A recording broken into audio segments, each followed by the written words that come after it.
Bagaimana kabar kalian? Mudah-mudahan kalian dalam keadaan sehat ya. Nah, anak ibu yang soleh dan solehah, hari ini kita akan belajar IPA di bab 2 bagian 1. Nah, di modul kalian itu ada di bab 2 ya.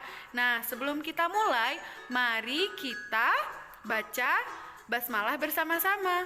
Bismillahirrohmanirrohim. Oke. Nah, kita lihat. Nah, pasti kalian udah tahu kan tentang judul pembelajaran hari ini? Ya, tentang pertumbuhan dan perkembangan manusia. Pasti kalian sudah belajar di tematik. Nah, Ibu ingatkan. Nah, kita lihat di sini. Pertumbuhan ditandai oleh bertambahnya ukuran, yaitu tinggi dan berat badan. Oke, Ibu mau tanya ke kalian, kira-kira tinggi badan kalian ketika kelas 1 dan sekarang kelas 3 sama tidak? Ya, pasti beda kan? Yang itu menandakan bahwa kalian itu mengalami pertumbuhan. Pertumbuhan itu bertambahnya ukuran, baik itu tinggi ataupun berat badan. Coba ketika masih bayi, kalian pernah lihat foto masih bayi? Ukuran tubuh kalian pun lebih kecil kan? Kalau sekarang lebih tinggi, lebih besar, berat badannya juga lebih berat ya. Oke, nah anak-anak ibu, tahapan pertumbuhan manusia itu diawali dari bayi hingga lanjut usia atau disebut juga lansia. Nah, di gambar di samping ada nih, dimulai dari bayi, balita, anak-anak, remaja, dewasa, dan lansia.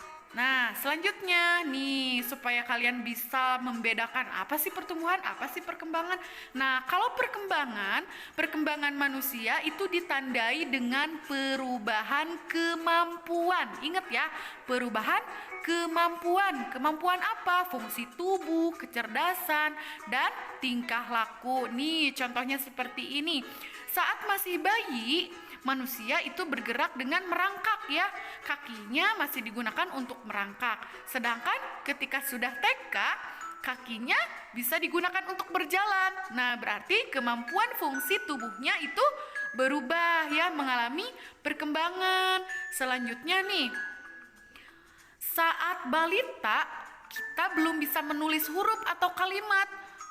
Saat balita mungkin kita hanya bisa mencoret-coret saja, tapi saat sudah SD kita bisa menulis huruf, menulis kalimat ya, tulisan kita juga sudah lebih bagus. Nah, berarti kita mengalami perkembangan. Atau contoh yang lainnya saat kalian menghafal perkalian.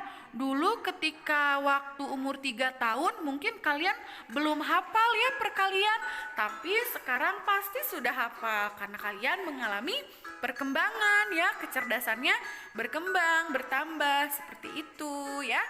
Oke.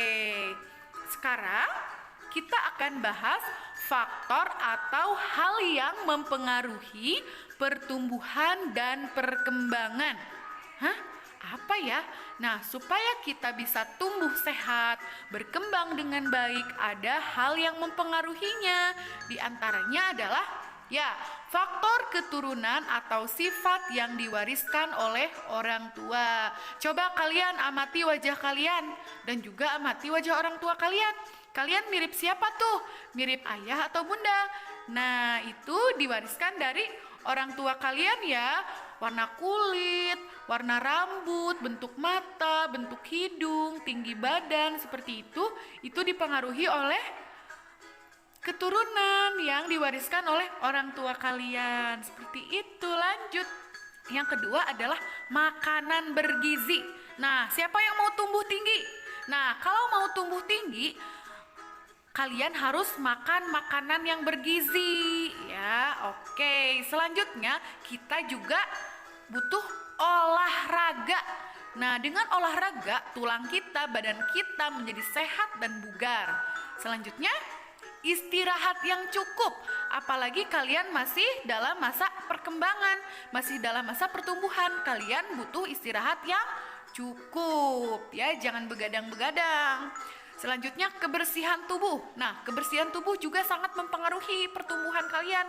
Kalau badannya kotor, mulutnya kotor, nanti kan kalau mulutnya kotor nggak disikat, giginya jadi bolong. Pertumbuhan giginya juga tidak maksimal ya, karena banyak kumannya, malah jadi bolong deh giginya, bukan bagus giginya.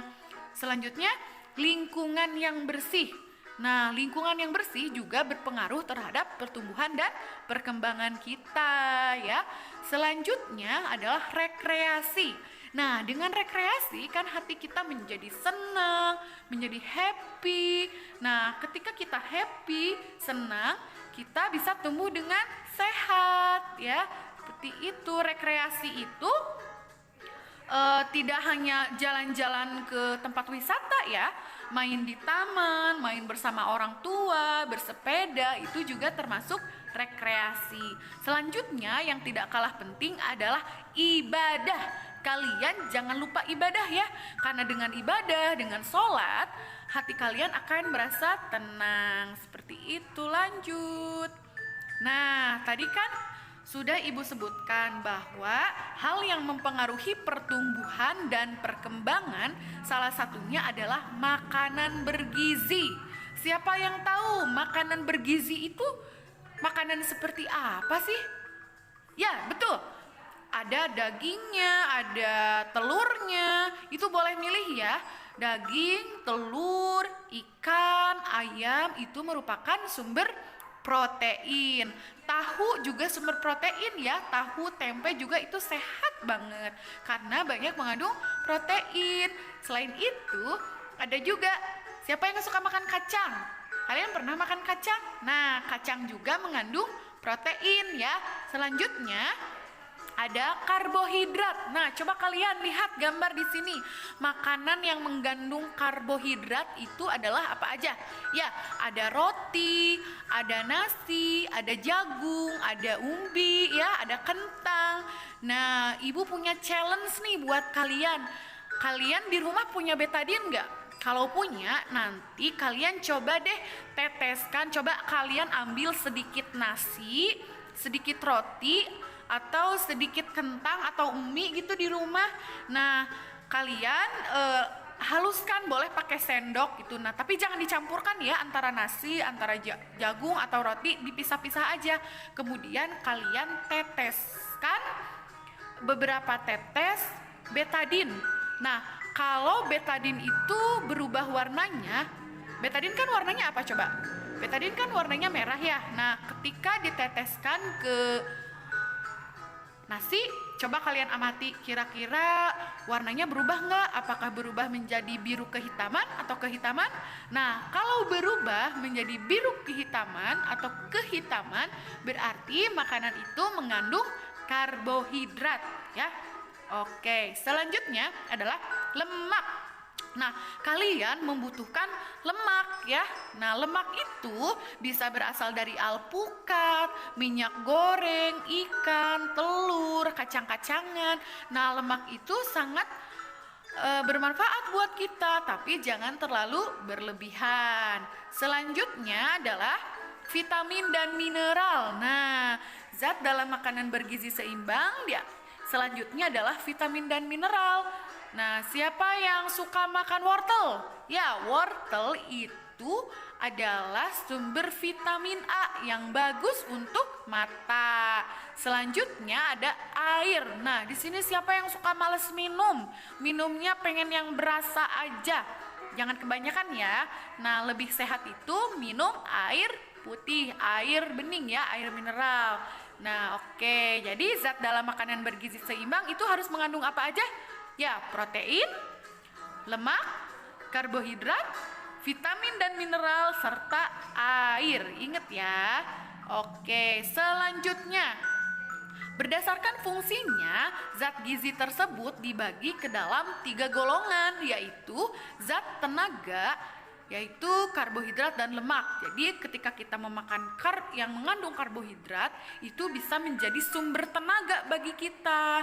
Selanjutnya zat pembangun. Nah, di sini siapa yang mau tubuhnya kekar, tubuhnya luka-lukanya cepat sembuh. Nah, harus banyak harus cukup mengkonsumsi atau memakan makanan yang mengandung protein dan mineral. Selanjutnya ada juga zat pengatur, adalah vitamin, mineral, dan air. Seperti itu, lanjut. Nah, di makanan kalian ternyata ada bahan tambahan. Bahan tambahan? Kenapa dikasih bahan tambahan? Nah, kalian pernah makan nasi kuning? Ya, pasti pernah dong. Nasi kuning warnanya apa? Ya, kuning. Nah, nasi kuning kan warnanya kuning, jadinya lebih menarik. Nah, ini di sini. Nah, berarti makanan itu sudah diberi bahan tambahan makanan berupa pewarna. Pewarnanya apa? Kunyit ya. Selain kunyit, nanti juga ada lagi loh bahan pewarna tambahan. Kalian pernah dengar gak pewarna makanan? Nah, kalau pewarna makanan yang dijual di toko-toko itu pewarnanya pewarna buatan, bukan alami ya. Selanjutnya ada pemanis. Nah, coba lihat di sini ya. Salah satu contoh pemanis adalah ya gula merah. Nah, selain gula merah apa lagi? Yang dari lebah, tahu nggak yang dari lebah? Ya, betul. Madu. Nah, selanjutnya ada juga pengawet. Pengawet? Makanan kita dikasih pengawet. Wah, bahaya, Bu. Belum tentu ya pengawet. Yang bahaya itu kalau pengawetnya buatan. Kalau pengawetnya alami seperti garam, gula merah, asam jawa itu aman kok selama dimakan secukupnya ya. Nah, kalian pernah nggak makan ikan asin? Nah, ikan asin rasanya asin banget kan? Nah, kenapa ikan asin itu bisa awet? Karena diberi garam sangat banyak sampai asin ya.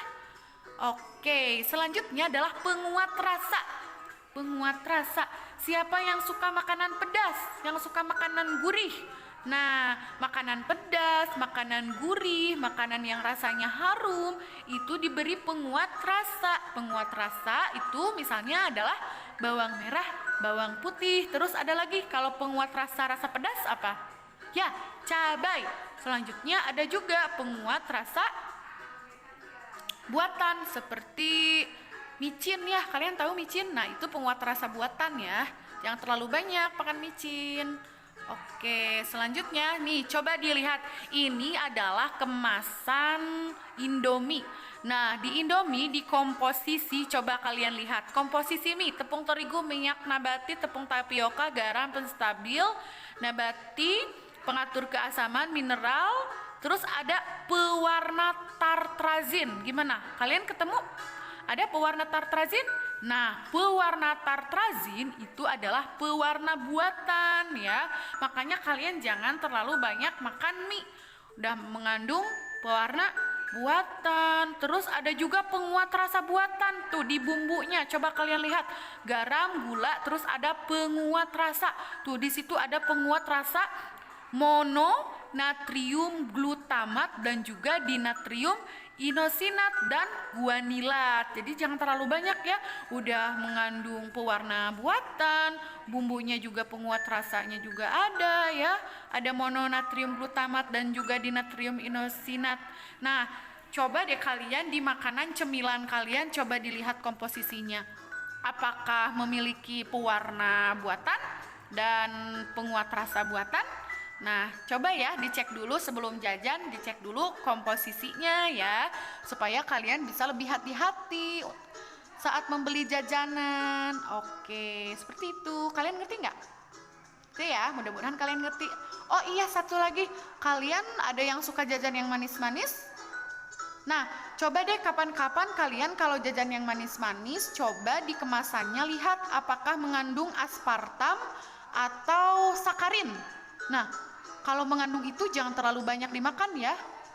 Oke, selanjutnya kan tadi hal yang mempengaruhi pertumbuhan dan perkembangan itu adalah istirahat yang cukup. Salah satunya adalah tidur ya.